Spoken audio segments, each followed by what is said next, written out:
नगर news में आपका स्वागत है। टोल है यहाँ कमला बांध के किनारे, वार्ड नंबर 14 है शहर का। तो शिक्षक निकेतन यानी कि मैथिली भवन करके है, मैथिली मंदिर। तो वहाँ अब आप लोग जान ही गए होंगे, हम आपको बैकग्राउंड भी दिखा देते हैं। पुरस्कार विजेता जो कि मैथिली के मिथिला क्षेत्र में बहुत ही सुप्रसिद्ध साधना में रत हैं। तो डॉक्टर कोमलकांत सर के यहाँ हम लोग पहुँचे हैं। तो सर के हाथों, सर की लाइब्रेरी में, जो निजी लाइब्रेरी है, वहाँ वो बैठे हुए हैं।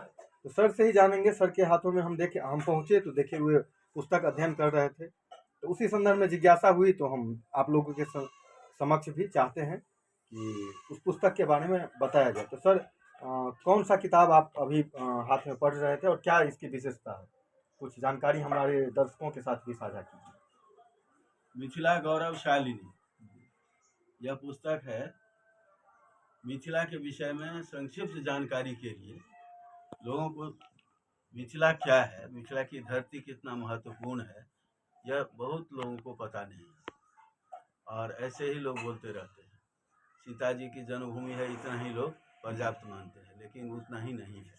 अत्यंत महत्वपूर्ण यह इलाका है, ये मिथिला क्षेत्र है। आजकल पहले तो इसे तीरभुक्ति कहा जाता था, लेकिन राजा मिथि जब यहाँ अपना शासन स्थापित किया तो मिथिला का नाम पर, यहाँ इस क्षेत्र का नाम पड़ गया मिथिला देश। आर्यावर्त में प्राचीन काल में हजारों हजार साल पहले आर्यावर्त के अंतर्गत अनेक देश आते थे, जिसे हम आज भारतवर्ष कहते हैं। भारत के अंतर्गत भी उस जमाने में कई देश कहलाते थे। उस रूप में मिथिला भी एक देश कहलाता था, जो आज नेपाल का जो उत्तर में हिमालय पर्वत और दक्षिण में गंगा नदी, यह जो है पूरब में बंगाल बॉर्डर और पश्चिम में गंडकी नारायणी नदी। तो इस तरह से यह इलाका विष्णु पुराण में भी उल्लिखित है और बहुत ही प्राचीन समृद्ध यह इलाका रहा। साहित्य में समृद्ध, शास्त्र पुराण में काफ़ी समृद्ध, काफ़ी चर्चित यह इलाका रहा।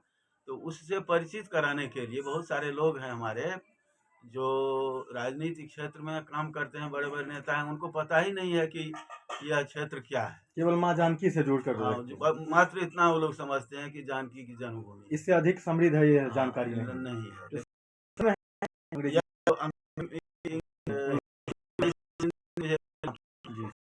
सारे लोग कर सकें, बाहर जो भाषी नहीं, उन लोगों को आग्रह होता था। कई बार हम लोग जाते थे अंतर्राष्ट्रीय मैथिली सम्मेलन में, हिंदी भाषी क्षेत्र में, दिल्ली के आसपास जब हम लोग पहुंचते थे तो वहाँ के लोगों का आग्रह होता था कि आप जो कह रहे हैं मैथिली में हम लोग कुछ नहीं समझ रहे हैं, इसलिए हम लोगों को हिंदी में दायरा बढ़े लिख करके हमको दीजिए, ताकि हम लोग विद्यापति को समझें, को समझें और कैसे प्राकृत हुई। हम लोग जी केवल मैथिली नहीं, बंगाली हर जगह चर्चा है, तो इसलिए मुझे इतना पता है ताकि बाहर के लोगों को कोई अगर यह पुस्तक प्राप्त करना चाहे तो कौन से प्रकाशन से और कहाँ से ले सकते हैं? यह प्रकाशन है वहाँ का, हरियाणा का है, कैथल स्थान है, वहाँ से यह प्रकाशन उन्हीं लोगों के आग्रह पर मुझे लिखना पड़ा। अन्यथा मैं तो ज़्यादातर मैथिली में लिखता हूँ, हिंदी में एक दो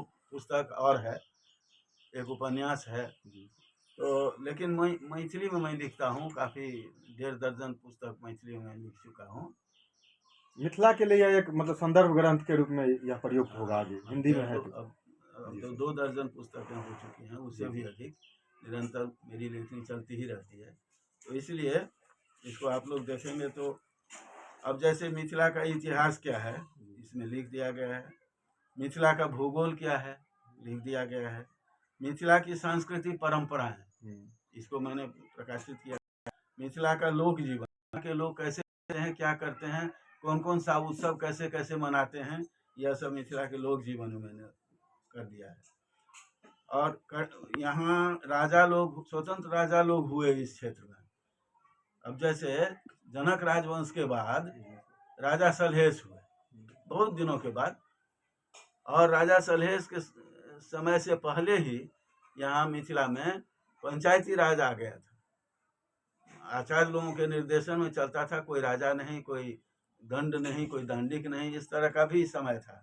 तो विश्व का पहला लोकतंत्र मिथिला में ही आया, जी सर, वो जी है। जो ग्राम पंचायतों के माध्यम से। ग्राम पंचायत आज हम लोग जो देख रहे हैं यह तो आधुनिक फॉर्मेट आधुनिक है, लेकिन उस काल में बड़े बड़े गांव होते थे और उसमें कोई एक दो आचार्य होते थे, उन लोगों का जो निर्णय होता था वही सारी प्रजा उसका अवलंबन करते थे कि नहीं, हम चाहे जैसा कहा है उसी प्रकार करना है। तो धर्म का एक डर था उस समय, धर्म के डर से लोग पाप नहीं करते, चोरी डकैती नहीं करते थे। क्या समय था मिथिला में जो यहाँ चोरी डकैती अपराध का तो नाम ही नहीं था, और हमारे आचार्यगण जो निर्देश देते उस सब लोग चलते थे।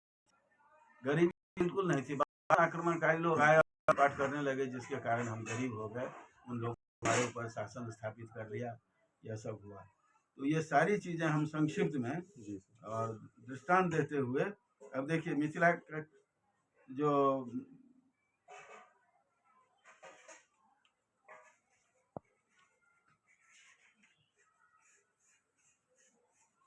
कुल कितने अध्याय है इस पुस्तक में सर? अध्याय नहीं, इसका हाँ ये कह सकते हैं का भूगोल जी, दूसरा मिथिला की सांस्कृतिक परंपरा, तीसरा मिथिला का लोक जीवन, चौथा मिथिला का संक्षिप्त इतिहास, पांचवा कर्नाट वंश का पतन, वनिवार वंश का उदय, हिंदी भाषी मैथिल, मिथिला में खंडवला कुल का शासन, मिथिला के राजाओं की सूची, मिथिला के पर्यटन तीर्थस्थल, उपसंहार, अंदर ग्रंथ सूची। इस तरह से मात्र 100 पृष्ठ का यह ग्रंथ है।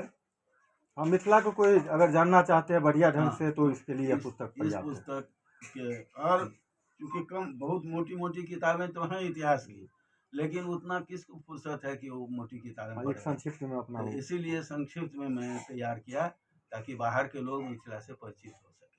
और ये सर एक और पुस्तक देख रहे हैं, यह कौन